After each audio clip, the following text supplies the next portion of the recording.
Hey everyone, welcome to another episode of Shift Work and Jam Sessions. Joined by a very special guest.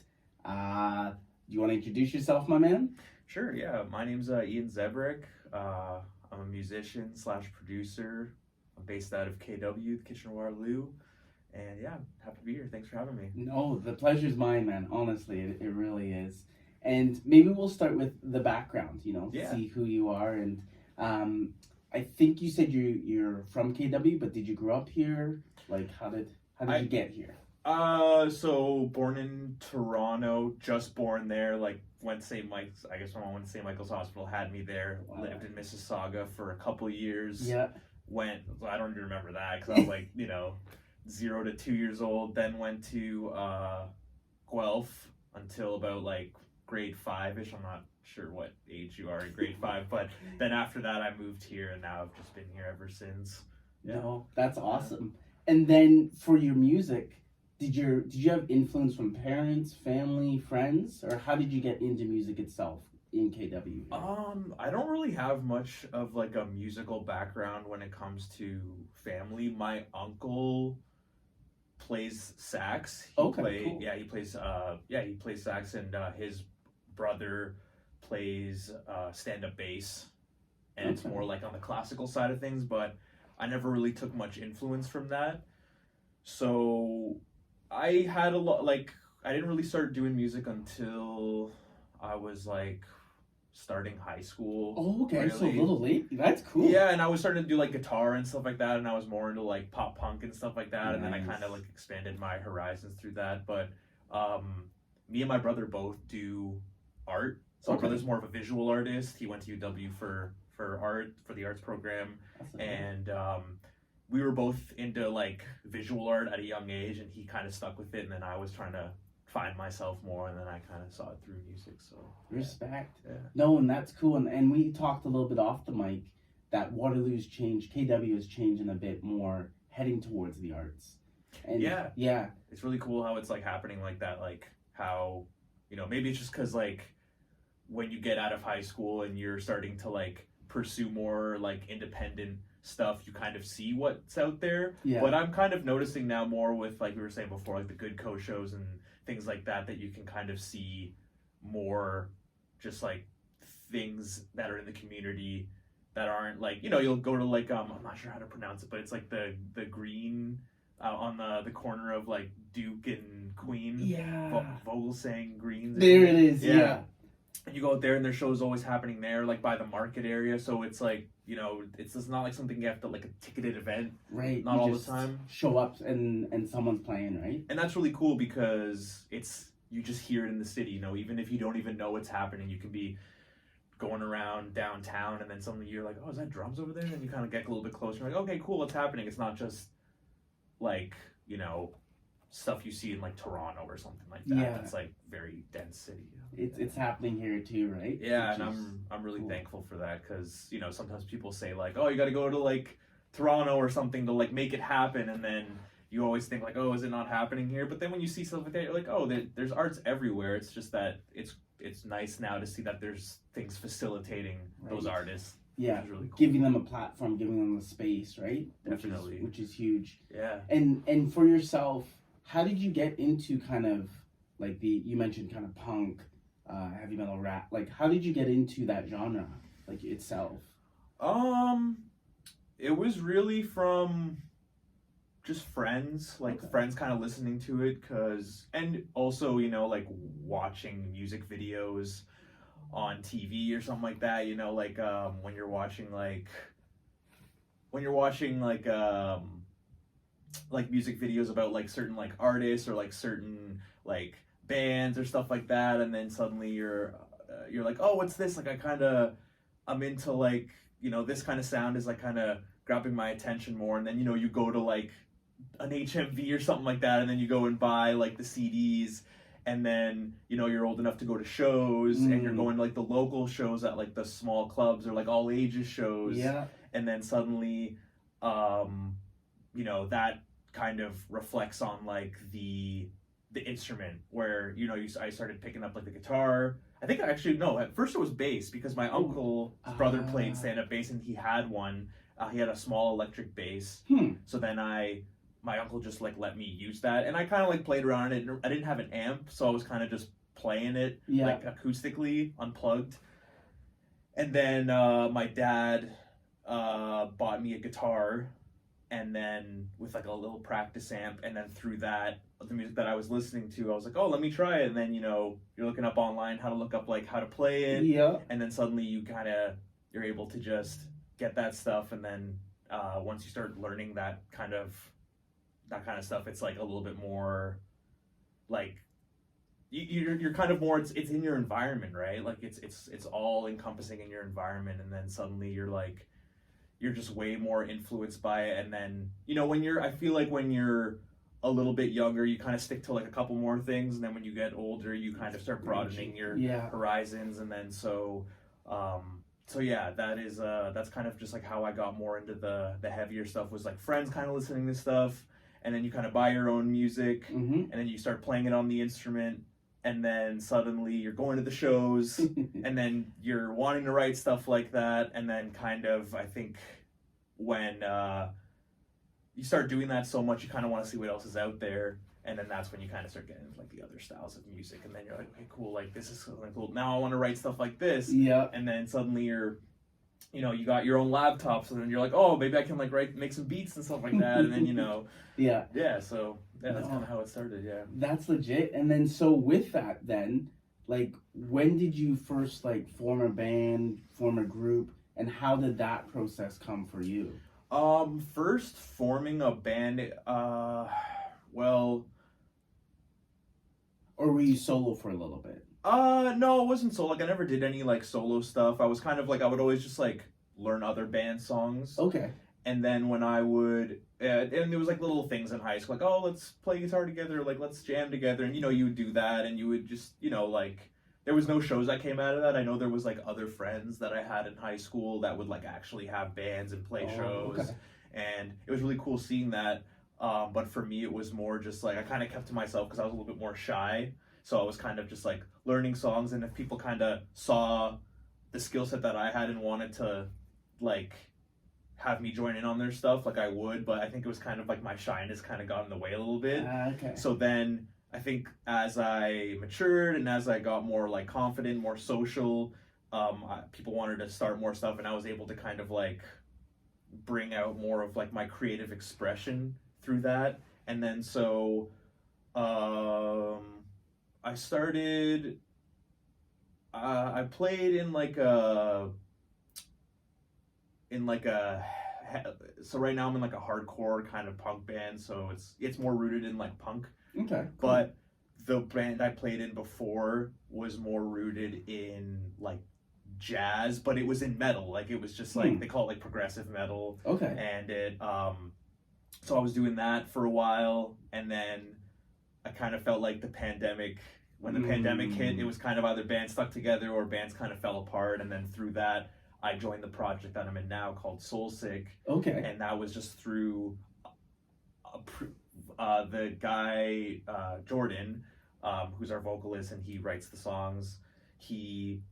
I produced his old band, Illicit, and they were like more of a pop punk band. And then through that was,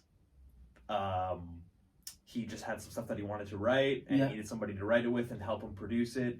And it was the pandemic, so it was like, you know, you were limited to the amount of people you could be with. So it was like, okay, like we could do this a one-on-one kind of thing. Yeah. And when we were doing that, we, you know, as things started to get a little bit more, things started to ease up with the restrictions, more people wanted to join in on it. And then suddenly there was more people wanting to get in on it, and then suddenly we're like, oh, we have a band now. And then we started to, and like, okay, shows are coming about. We already know that because of the previous bands that we played with, we already knew the local promoters we could hit up. Yeah. And then through that, we were just starting to like play shows, and then now that it's like, now we're here. Yeah. That's cool, dude. And I just think about like the pandemic. So many cons, but there are a few positives. You know what I mean? Where like something like that, where you could find someone with a similarity and one of the same idea, and through that it grew to what it is now. Yeah. That's really cool, dude. Yeah, and I found that like through those interests you could find people through the pandemic. A lot of people found those people online because that was your only resource of like being social, like in the way that you used to be, where, you know, before you would go to like, even if it wasn't like a thing music related, it was like the bar or something like that, or like a community event. You would just you would go and socialize with people, and you were really restricted from that during the pandemic, and I think people really had an itching for that, and that's why, you know, things like Twitch streams became a big thing, because you could join a group chat and it was flying off the rails, and you could, you know, find someone you had similar interests with, talk to them, you know, hop in a Discord channel, and then you could like hang out with like a group of people, and you could go into video chat, or someone sharing their screen, and you can like watch movies together, and then through that it was like, oh, like I like your stuff, let's collaborate on something. And then it was kind of that whole it wasn't like a new way of socializing, but it was almost like the only way you could socialize. And then through that, after the pandemic, things kind of lifted, which was where we're at now. Now people can kind of like connect in real life, those online connections, and, you know, you'd be like, oh, you live in Toronto, okay, I'm gonna go like hang out with you, and then meet them at the show and stuff. So it's really cool. Would you say that with the restrictions lifted, you're doing a lot less of the Discord Twitch, or would you say you're continuing that too? Like, some people I feel like kind of went all the way back to pre-COVID, and then some people are like a little bit of both, and some people stayed there. What would you say you did? Yeah, that's a good observation, because a lot of people really utilized that and grew on there. And then that they were like, well, this is like my main source of like getting my resources of like talking to people or like collaborating. And I personally wasn't really it's not that I didn't thrive, but I think it's more just that I really had to like adjust to go on those things like Twitch and Discord. And then when I kind of when things started easing up from the pandemic, and, you know, you're going to more shows in real life, I kind of realized that that's where I thrived more. So it's more like things like Twitch, I recently don't really see myself going on there as much. I never streamed personally. It was just more like visiting people's streams. And now I kind of use Discord as more of like a secondary tool. Like, you know, there's always like the Instagram, Facebook Messenger group chats that you can kind of like connect with people on, but Discord is more just like, it's a little bit more for fun, I think now. Yeah, definitely. It's become kind of just if I have time, you know, if there's something else, for sure. And I respect that, man. So I just want to talk about the genre of like punk and kind of heavy metal. And I watched a show called Hip Hop Evolution. It was by Shad, a Canadian who kind of, you know, but they said in the 70s, when hip hop was kind of becoming its own thing, was when they went to clubs to play, nobody would play their stuff. It's disco, it's pop, you know, get out of here. But it seemed like the people in punk and hip hop got along. Because when you think of the idea of punk, it's like anti-pop, anti whatever the mainstream is, right? And hip hop, in a sense, is anti-mainstream. It's become a little more mainstream, which is good, bad, whoever you ask. For sure, yeah. It's just so cool that I feel like those genres have always been intertwined. And just for like the same type of people will go to those shows as those shows. And through that, like we talked about HMV, you know, you want to get $20, like you're saying. $20, one CD, that's it. Where it's like, no, we can branch out. But I just always found that those two connect.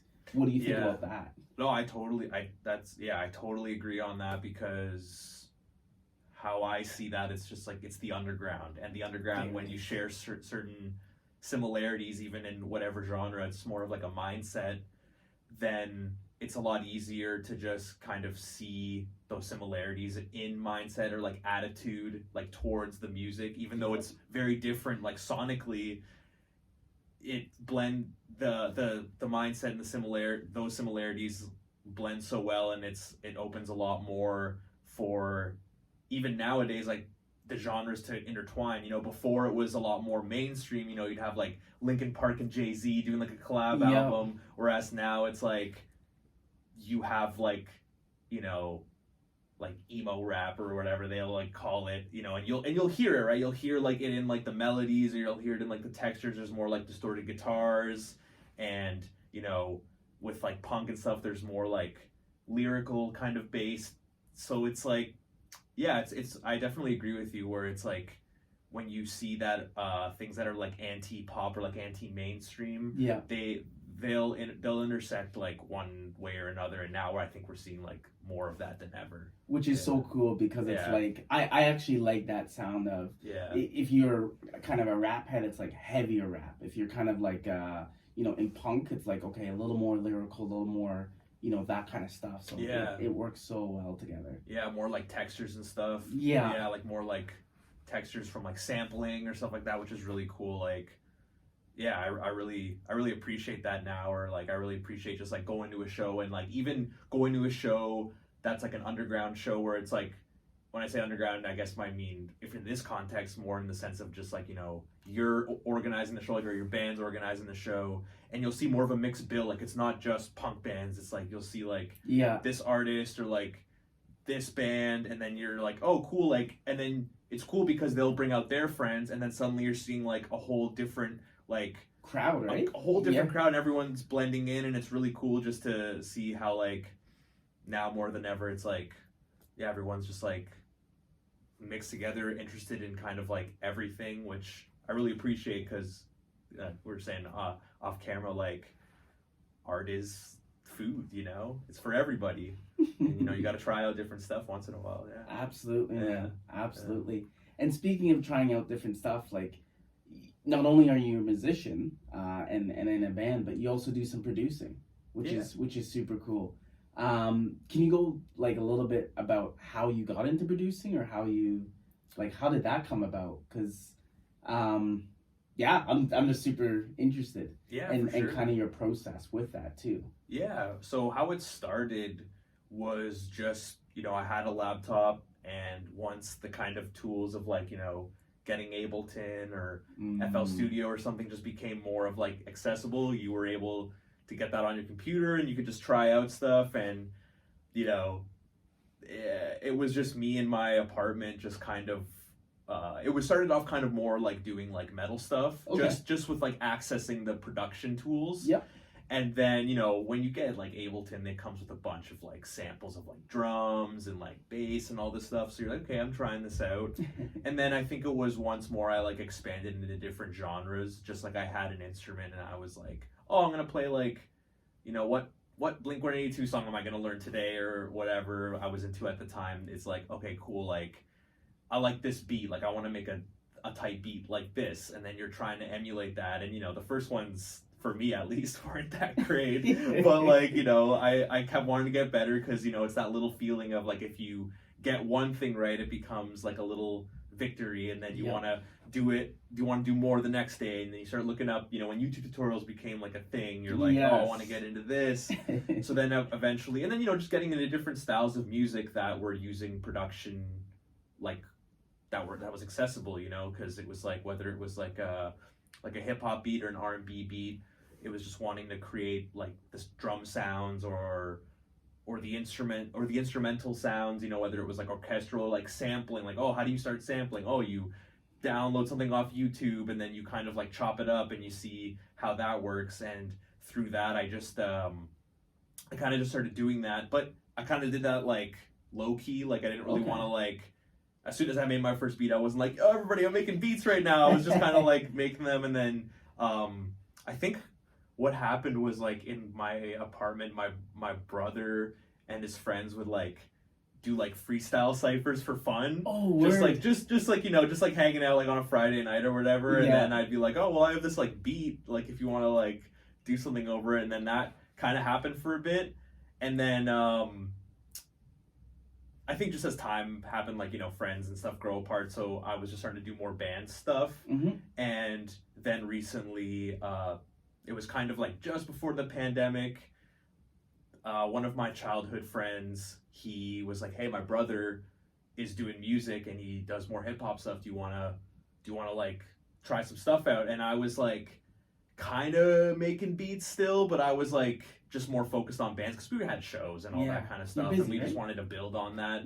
And then we started doing that, and then that kind of got me more into like wanting to find out like how to like nail certain like types of sounds that he was looking for as well, because I was like, oh, well, you know, when you're in the studio with someone, you're like, okay, well, what are you influenced by? Like, what do you like? And then they'll kind of look something up and you're, you know, like looking at it on Spotify and you're like trying to listen, like, okay, well, what's the similarities? Yeah. Okay, how can I nail like the hi-hat patterns, or like how can I like get the drum sound sounding good? And then once you do that, that was kind of where I was like sitting at for like a couple years, and then now I've kind of learned to like blend like all my influences, even like metal and stuff like that, into like the beats that I'm doing. So like it's cool because now that I have all these like production techniques, I'm like, okay, well, what if I want to take like a metal, like really distorted guitar that sounds like it would be metal, but then like kind of do like the EDM pump where it's like and then like, you know, I was trying to do that, and I was like, okay, well, what if I do that on the guitar, but then I put like a beat over it, and then I'm like, okay, well, if I drown it in like a reverb and then put that like pumping like effect on it, now I have like the two things blended, but if someone listens to it, it just sounds like a dance track. They won't, and then if I like break it down for them, like, oh, that's so cool that you like did that. So like that's kind of like my process like right now is like I'm trying to blend like stuff like really together, or like, you know, I'll find these like acapellas from like, you know, sometimes people will, when they'll like chop up acapellas for like certain styles like R&B, where it's just like those like really reverby, like kind of really lo-fi kind of sounding stuff, like, you know, you'll go to like an old like soul sample or something like that, and I'm really down for that, but there's so many acapellas and so many catchy hooks from like all genres that I'm like, oh, what if I try something from like the 2000s of like these rock bands, but do the same technique, and then just trying to see if like I can make it work, and then that way it's a little bit more like it's kind of going from what I grew up on, and then using the techniques that I learned, and then trying to see how that like plays into like genres that people that I'm working with like want to hear, and if they like it, they like it, and you know, if they don't, then I just know how to learn from it, or like, you know, because sometimes people will be like, oh, well, I want it to sound like this specific like sound or this specific era, so then I'll know to like tap into like a specific like genre of like an acapella or something like that from like a certain like genre, rather than just the stuff that I like. You yourself, yeah.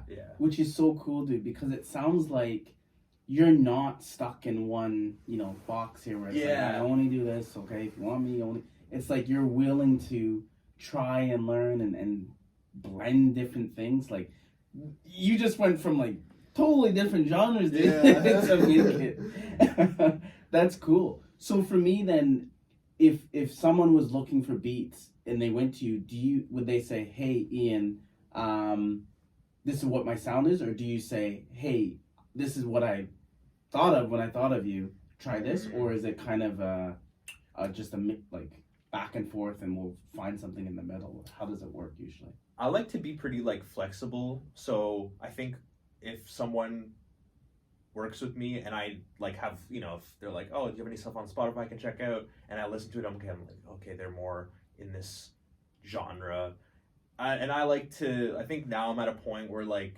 you know, when I go to like my history of the beats that I've made, I've kind of dabbled into like different stuff, so that if they come in and they're like, oh, what kind of beats do you have, if they just want to hear what I got, I'll kind of like open up the stuff that's more of what I've heard of them previously. Okay. But then if they're like, oh, I'm looking for this, then I already kind of have something, and I kind of feel like it's not like I've made like every single genre, but I kind of feel like if someone sounds like something I've already made, that's probably what I'll present first. Okay. And then if they're looking for a little bit something extra, I can kind of like show them something that's a little bit different that I've made, but to them would be like more like experimental. Right. Yeah. And then that's kind of how like I bridge it. But I like to be pretty flexible. So if like someone, I'll try to, it's not, I know how some people will go to a producer for their sound, but I like to be, I love music just in general. So I think I like to be flexible for the artist. So it's like, you can come to me for whatever sound you want, and I'll try to give you it in the best way that I can deliver, I guess. Yeah. That's respect. I like that, man. And just to switch gears a little bit, with the producing and the performances, where are some of the venues that you've played at around KW or around wherever? Around KW, and if you have a favorite, sorry. Okay, yeah. No, it's okay. Around here, I've played at the Hub, which used to be called the Wax. Okay. Yeah, right beside Bobby O'Brien's. Yep. I love that place because I really like all of them because they're also different, so special in their own way. But like, so the hub's really cool because I used to go to shows there when I was a lot younger. So when I would see bands play there, I'm like, oh, maybe one day I can play at the Wax. And then when I played there, I'm like, oh, whoa, I'm here. It's like a full circle moment or something like that. And then there's like, so I like that place, and it's like a good size too. It's like not too big, not too small, but like I've seen some crazy shows there. Like I remember seeing like a show, like there was this like, I don't know if you call them like hardcore. They were like a hard rock, like hardcore hard rock. They were called Every Time I Die, and they are known for like just having like crazy shows. Like the mosh pits are crazy, the venue's packed, and they were doing like an outdoor stage. But it was raining, so they're like, we're moving to the Wax, and everybody ran there, and it got so chaotic that, have you ever been to the... I have, so you know, like, the beams that are, like, on the top, people were, like, climbing on them, jumping off there, and, like, into, like, the guitarist, like, climbed onto, like, the beams, jumped into the mosh pit, was, like, playing while, like, it was, like, it was wild. So when I saw that, I was like, oh, I'd love to play there. And then recently we did our band Solsic opened up for a band called Born of Osiris, and they're more of like they're like really technical, they're like super shredding guitar like stuff. Shoot. And I used to listen to them back in high school, so to open up for them, and it was a sold out show, and it was like, you know, it was dope. I love that. And so that's like one venue that I like, and then that's like, I think the capacity for that's like 400-ish. Okay. So it's cool, like, you know, they got balconies, so you know it's cool seeing like people like look down and stuff. But then even like switching a little bit to like the smaller size, going to like Waterloo, there's a place called Dive Bar, which used to be called Becky's Apartment. Okay. And it's like the capacity for that is like 30 people. Is it really? Yeah, I've never been there. Yeah, you can put a classroom in there, and it's like going crazy, like, because the energy is so tight. Yeah. And you know, because it doesn't take that many people to like fill it up, it's always going to be lit, like when you're playing a show in there. So that's why I really like that venue. And across the street from there, there's a place called it's called Revive now. Revive or Revival?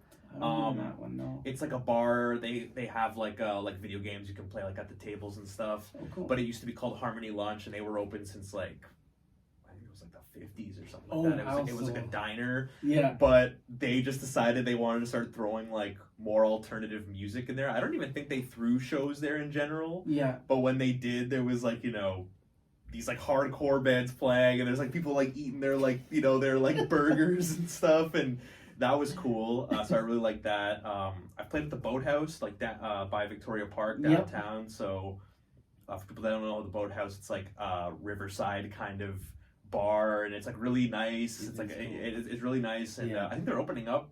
I think they're gonna open back up pretty soon. I've seen it's like, because they closed during the pandemic, and now there's like a construction fence around there. So I think they're like, oh, that's exciting. It's gonna be cool. That's good. So it makes me wonder if they're gonna throw live music, especially since now the community's more thriving. Yep. I've played at Maxwell's. Yeah. And you know, anybody from around here knows like Maxwell's is like the big one. Not the big one, like the Odd is the big one, obviously, because it's like an auditorium. But like Maxwell's, I think the capacity for that's like 800 or something like that. Yeah, if you get the whole thing, If you get the whole thing, and I've played there on the small stage. So when you play small stage, you can also like fill it up pretty decently. But the old band that I was in opened up for we opened up for a band called Intervals, which is more like instrumental, like guitar music, but they're really good. Like they have like a lot of catchy stuff. So it's like their guitarist Aaron Marshall, he's really into like making it sound like heavy and like progressive, but also it's like really catchy. Like you gotta check it out. Like it's really good stuff. So I played at Maxwell's, and so yeah, I think kind of like around here, that's the gist of where I've played. And the Yeti. So is the that Yeti, downtown Kitchener? it's right across from the market, and that's like a cafe, and that capacity is like 20 people.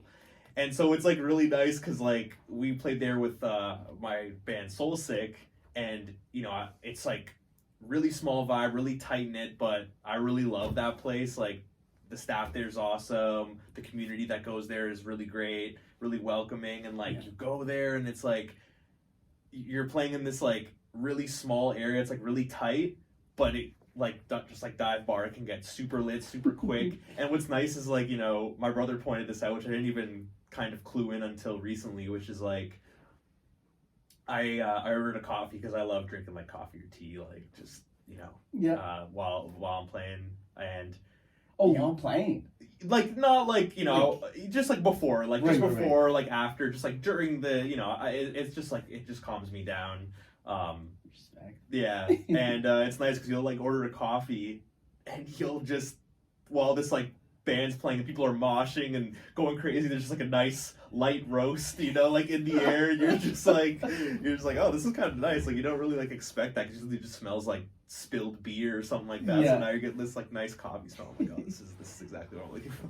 So yeah, that's kind of where I've like been at around here. Like I know there was some venues around here like back in the day, like there was a place called like the Hive, which was like just by here. Okay. I think now it's like I don't really know what they're serving now there. I think it's like a restaurant now. But that used to be like a big spot for like shows. I actually never went there, but it was like a nice spot. I always wanted to play there. But yeah, that's kind of where I've been around here, like the uptown, downtown scene. It's cool, and what I'm glad to hear, dude, is because you mentioned, you know, 5 or 6 venues there. My fear is that no one will play that music, the harder music or the hip hop or that stuff.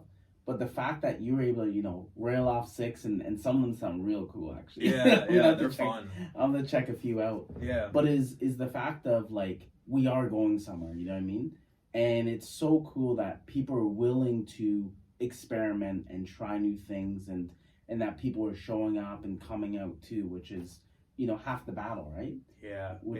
It's when you can get people out to a show, and I think that pre-pandemic it was a little bit harder because people were just so used to live music being a thing. Yeah. And then when you know, take it away, people are like, oh wait, I forgot that you can just kind of go out and watch local talent for fun. Because before it was like, oh, my friend's band's gonna come. It's like, oh, maybe I'll come, but I got to do this other thing. And then now it's like, no, that is like a fun thing to do. You know, it's like, so. Yeah, when things kind of started lifting up, you just noticed people were just coming for the sake of wanting to show up and just see what would happen or see what kind of music they would experience. And so it's really cool to see that now, like venues just filling up like way easier. That's so cool. Yeah, I love it. And now with that happening, because it tells me that there's an appetite for it, right? Which is cool, which is so good. I was listening to an interview with Shad, and one of the questions someone asked him was, you know, how do you grow hip hop? How do you grow music? And punk's the same thing, right? Where I think it's just waiting to just how do you grow it? And he said one of the first things you need to do is put it on the radio. Let it be accessible where you don't need. Everyone has Spotify. Most people have Spotify. Yeah. But radio is everyone just turns on the radio, right? In your car driving. Or even at the store or something like that. That's right. Yeah, it's playing. Yeah. It's how far away do you think and this is a tricky question, but how far away do you think we are from that being on the radio? Not just like college radio, but I mean like mainstream. Yeah. You're talking about more like the underground stuff. Yeah. Just all of it as a whole. Like when will it get some radio play? Because I even think in Toronto, you don't even get it on radio play. Like I think you have to go to like a New York or something like that, but do you think we're closer than I? Yeah, I think closer than ever for sure. Like I think definitely we're at a closer. That's a really good question because I think about that a lot too. Where I'm just like, okay, how close is the underground to the mainstream? But I think you cannot have the underground without the mainstream. Like they need to exist in separate places because if everything's mainstream, then nothing is underground, and if everything's underground, then nothing's mainstream. So you kind of want to. It's almost like you kind of want to have a little bit of like something to choose from. Yeah.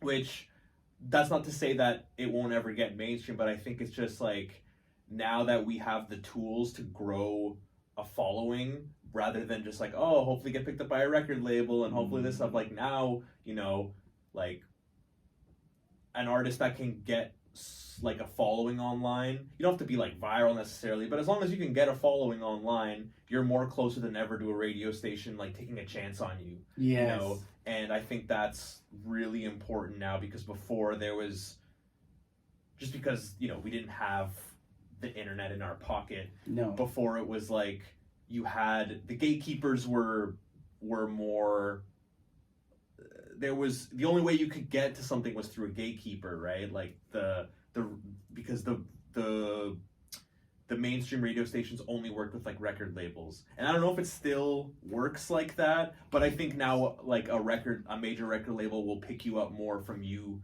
getting a following through the underground. Because I don't like, yeah, that's a good question, because I do think about that a lot, and some parts of me is like, well, it's easier than ever. Some parts of me is like, you can't have one without the other, like they kind of need to exist in like separate spaces. Yeah.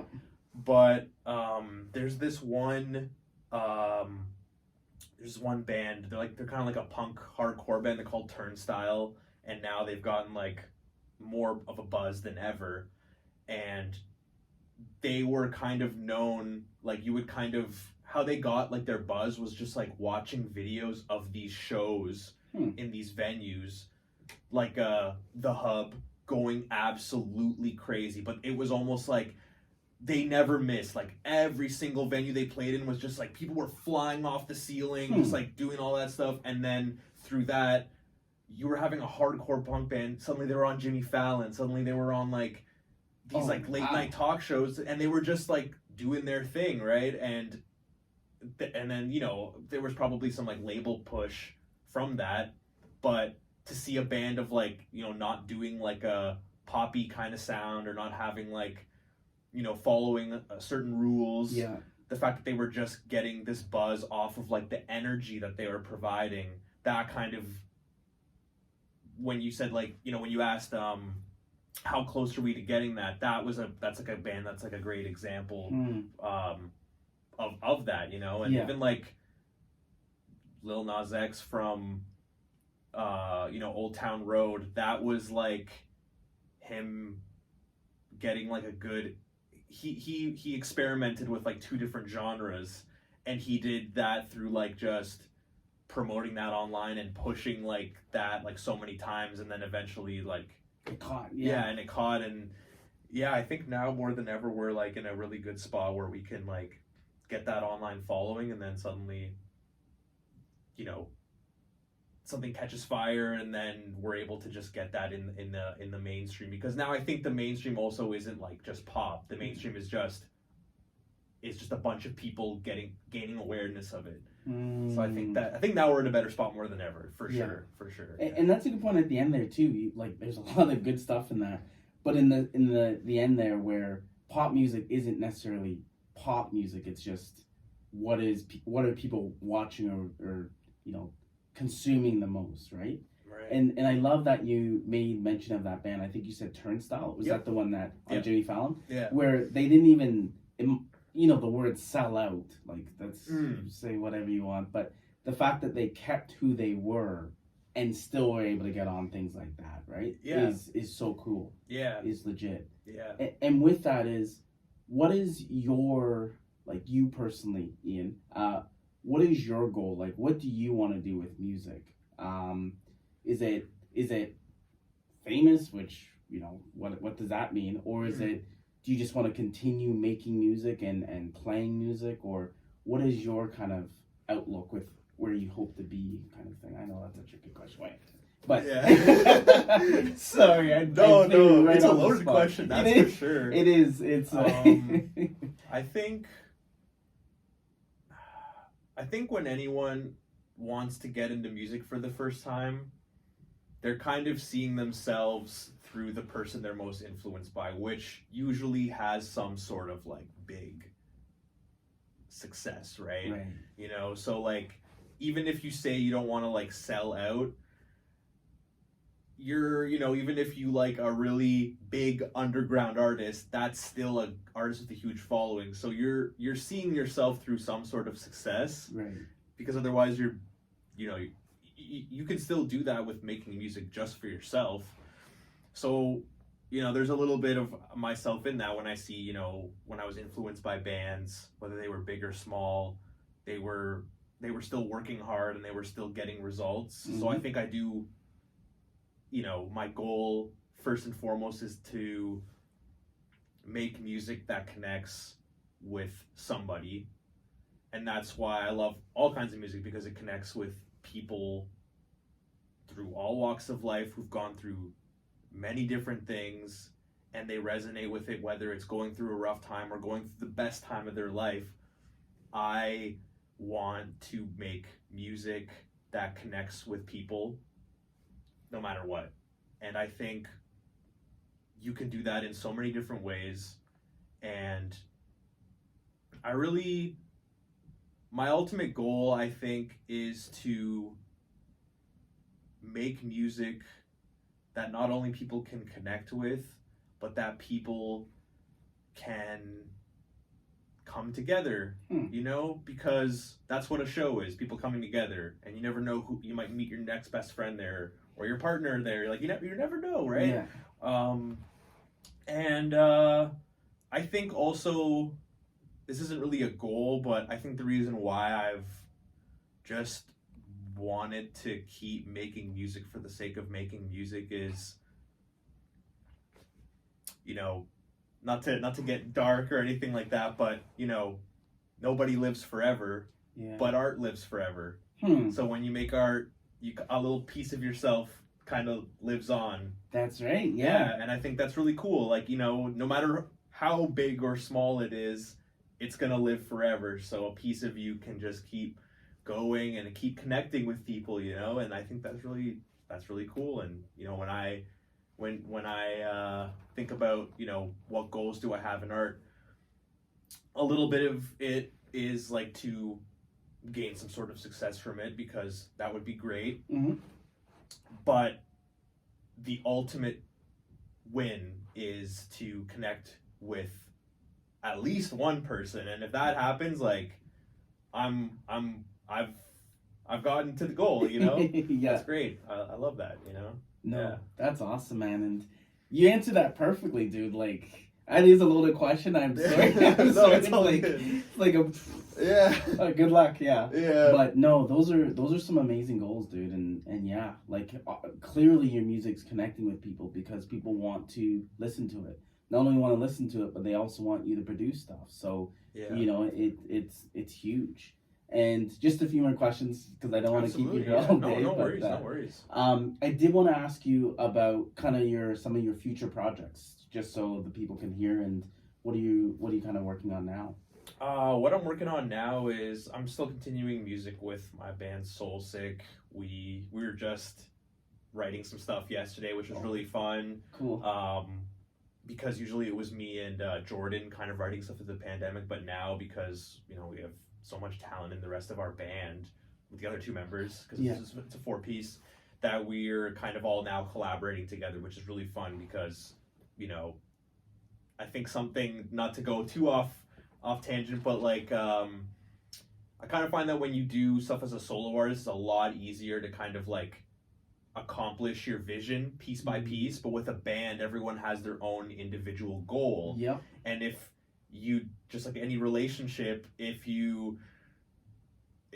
like through the relationship, as the years go by, someone's like, oh well, I want kids, and you're like, well, I don't know if I do, and then suddenly you're like, oh well, this kind of changes the dynamic. And then sometimes it happens with bands, especially in 3 ways, 4 ways of people, where it's like, oh well, I kind of want some success, and somebody goes, well, I don't care about that, and then suddenly that changes things. So I feel like I'm in a place where we all really align as a band, so it's really easy, and it's easy to sink into just like creating, and everybody's on the same page, and that's really nice. So as far as my band goes, we're writing new stuff.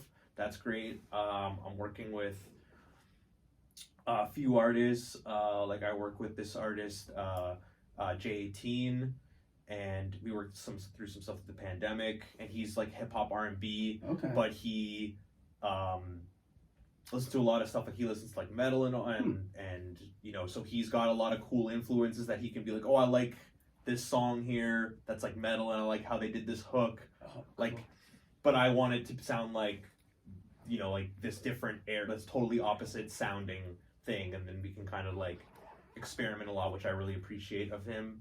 And I'm working with another artist, Ayesha Ahad, we've had her. And she's more R&B, super talented vocalist. Absolutely. So we're working through some stuff, just getting some songs going, getting the catalog up. And I'm working with another artist named CAINE. He's really experimental. He's every time I feel like we work on something, it's like totally different, which is really cool. Like, it's just like he is always down to try something different. And so we're trying to get some new music going, and just so he can kind of get his rollout happening. And then the other producer I'm working with, his name is Zunas, and he's based out of Mississauga. He does more like drum and bass, kind of like breakcore stuff, which is really cool. But he's also down, like, you know, if you listen to his catalog, he has like lo-fi beats, he has hip hop beats, he's got some more like dance stuff. So his like horizons are super broad in, and you can kind of tap in with him with whatever. So it's a lot of working with a lot of different artists, and just kind of whatever we can make, it goes to their catalog in whatever way they want.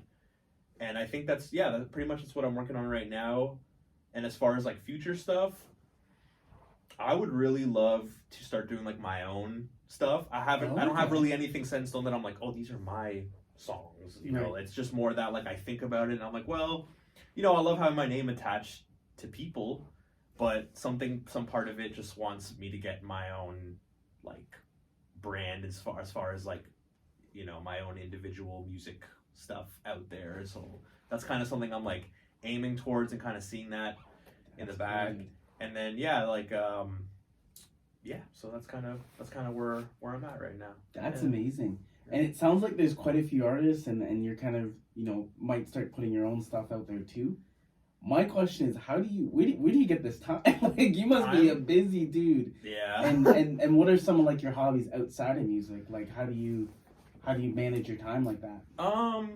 Oh, sorry, I should mention that another band I'm working with, which is actually one of the things I'm most excited about. Not to, you know, say it's bigger than anything else, but I've been really enjoying this. Is I'm working with a band called Auras. They're in the progressive metal scene. They're like one of like the, you know, if you look into like the history of like when certain subgenres started, like let's say like the cloud rap kind of stuff, like that started around the same time in terms of like the internet growth. Yeah. And they were one of those like first kind of bands that like stuck like a flag like in that kind of subgenre, and they're local. They're based out of like the Tri-Cities. Cool. And I've just been working with them. I've been producing their new stuff, been engineering it, so that's really exciting for me. And as far as time goes, I mean, like, it's been hard because recently, like, I've had to I went and tried to do like the music thing for like a little bit, like just working and doing music, just focus on music. And you know, like, I kind of realized somewhere down the line I was like, well, there's really no health benefits, so I kind of got to find something that like gives me that. So I've been kind of doing that lately, which has given me less time for music, but more of a steady income where I can like buy gear and stuff like that, which is great. But with time, it's like really trying to manage my time, how I find the time, scheduling, writing stuff down. Before, it was really easy to just wake up and be like, what am I going to do today? Am I going to hit this person up? Oh, maybe I'll just work on a beat. Maybe I'll learn some stuff. Whereas now I kind of have to really look at the week ahead or the couple weeks ahead and put stuff in my calendar and, you know, put reminders on my phone of like, oh, make sure to do this. So I'm like really trying to be more like task oriented and like really trying to just delegate like my tasks as much as I can. Some days are easier than others, you know. Some days some weeks you're really on it, and then some weeks you're just kind of chilling. So I think when it comes to time, like, I just really, you know, the phone and the technology really helps me in that regard, that I can just like get a reminder rather than just like, hopefully I'm on it, you know. So as far as finding the time, like, it's hard, you know, but I try to make sure I'm like spend a lot of time working on these projects. Sometimes I don't get as much sleep as I should, but you know, sometimes you know, you got to make time for like family and stuff like that. So I try to do that as much as I can as well. Yeah. So, and friends too, right? Like, luckily I'm in a spot right now where a lot of my friends are in music. Oh, cool. So it kind of works out that like, oh, if I want to go to a show and like network, I can also go see my friends. Oh, so yeah. like that helps, like Yeah. where I can kind of like blend some stuff. So yeah, that's kind of where I'm at. Like, just trying to find the time for stuff. Like, it is not the easiest, but I think right now I've been making it work more than ever, and in a part where I feel satisfied and like I'm not trying to catch up as much, which I think is great. Good for you, man. That you've been able to find that balance, because that's key, right? To be able to be like healthy and everything, you know. I'm still trying to work on the health thing, you know, because I used to do a lot more exercising, and then now that I've been like working and trying to schedule like a lot of like music based stuff, I've been kind of like lacking on like the gym. Yeah. So I'm just like, oh man, like I gotta now figure out how to weave that in, and then it kind of like, you can't have the perfectly balanced lifestyle if you sometimes you gotta, so I'm just trying to still figuring it out. So, respect. And especially Canada, right? You can't just go outside for a run. You gotta like actually go to the gym, because -14's not jogging temperature. Yeah. But, but awesome. And speaking of time, thank you for putting this in your calendar.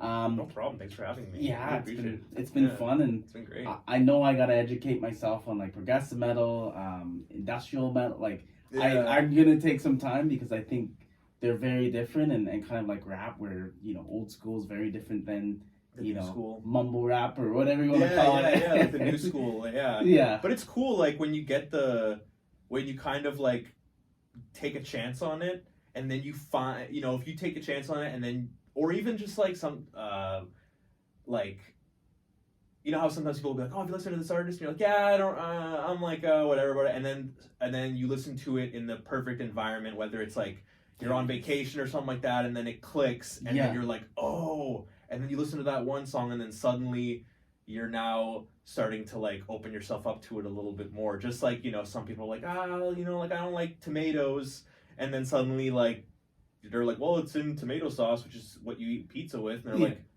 oh, and then they like eat pasta, and they're like, oh, okay, and then suddenly you're like, I always relate music to food, because I think it's just like there's so much the same thing. Like, it's intertwined, dude. Yeah, for sure. Yeah, no, absolutely. Yeah. And can you let the people know where to find you, and some of the stuff you've been working on?